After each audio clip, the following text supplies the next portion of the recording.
Recently, Peter McKinnon, a great cinematic YouTuber, made a timely video about creating through failure. Act of doing, the act of actually using your camera, be it that you're gonna get anything or not, just because you love it. The act of doing is more important than results sometimes. Getting out into the world, even if it looks like this in the state that it's in, is still better than sitting at home doing nothing, wishing something would change.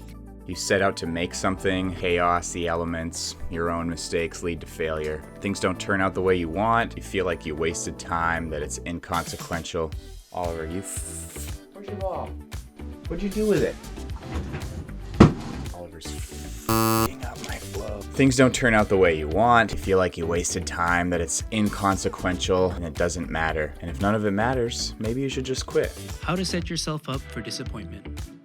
Our expectations become so inflated because of the success from past experiences. We get fixated on an imaginary projected outcome that we don't leave any room for failure or learning, leaving us disappointed in ourselves when we fall short of our goals. These experiences scar us.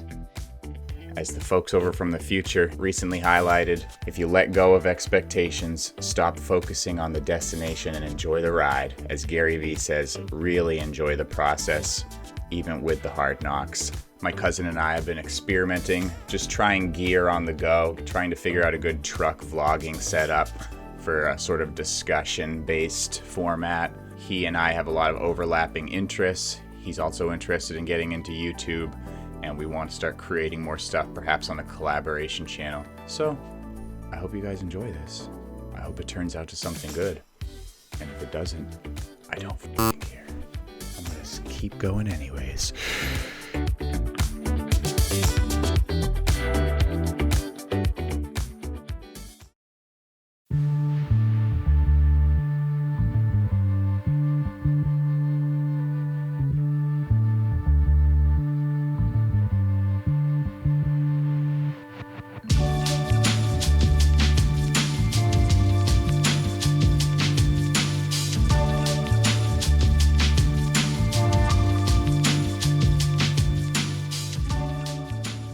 Gary Vee's #1 heuristic for producing consistent content over like being perfectionist or anything. The phrasing he uses, like the template, is document, don't create. Usually follows that up by riffing on don't be fancy.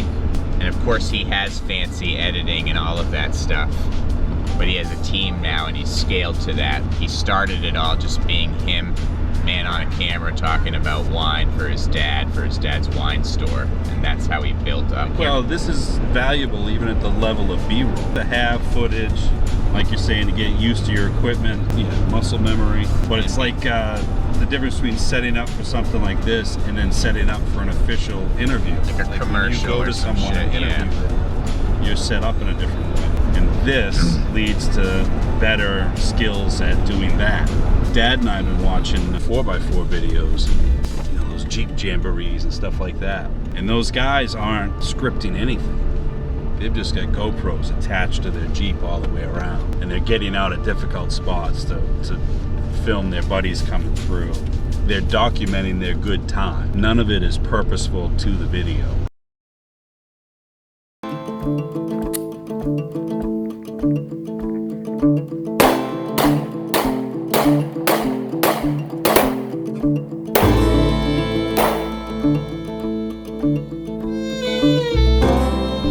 Benefiting off of just being able to document something they do that's right. Cool.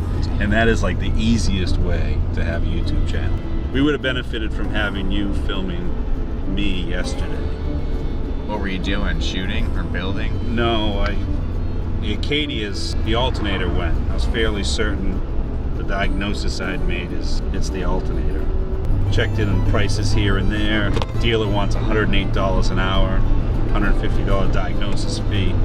It's going to be anywhere from $1,000 to $1,200 to change the alternator. Went on YouTube, watched numerous videos. I actually saw a number of conflicting ways to do it. And there was one guy that just made it look simple. It looked like something I could do. Buying the part and buying a new set of wrenches to do the job I was less than 300 bucks. So minimum I saved myself 200, maximum I saved myself 900. It wasn't a sponsored channel. This is a guy that's got, you know, maybe a dozen videos that he's done on his channel. It was an old video from like 6 years ago. And here he is out 6 years later helping me out of a bind just because he thought it was cool to put that on the internet.